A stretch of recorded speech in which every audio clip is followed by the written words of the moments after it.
Hey, this is Pastor Scott, and just want to share with you some encouragement during this Holy Week. I'd like to share with you from John's Gospel, the 12th chapter, just the first and second verses.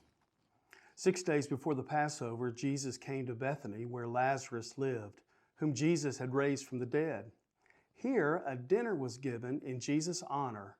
Martha served, while Lazarus was among those reclining at the table with him. So this event takes place in the last week of Jesus' life. So Jesus is preparing to die, and he spends the days before his death with someone who's come back from the dead, his dear friend Lazarus. I wonder what that conversation must have been like. I think it was more than that, though. I think for Jesus, Lazarus represented a promise. He was living and breathing evidence and assurance that, in fact, death was not the end.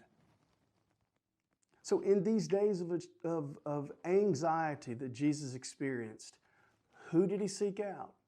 Someone from whom he could get a sense of peace and assurance and hope. And in our days of uncertainty and anxiety, who in your life gives you a sense of hope and assurance? I want to invite you to do two things.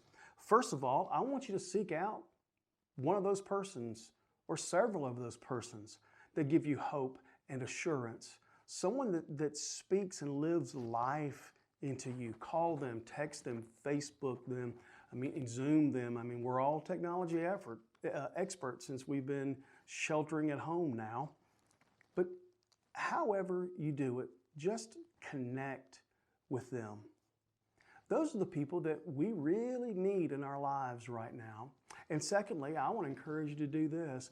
I want to encourage you to be a person of hope and assurance, especially in these days. Man, don't miss an opportunity to speak life and to live life into someone or into a situation who needs a word of encouragement, who needs a helping hand, who needs a socially distant presence in their lives that's doing something to meet a need of theirs.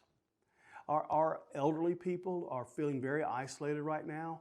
Just pick up the phone and call them. Just to hear a voice is so hope-filled and so reassuring. Listen, in these days and these times, man, it is so easy to speak a negative word. But let's be intentional about, by God's grace, being agents of life and light. I hope you're well.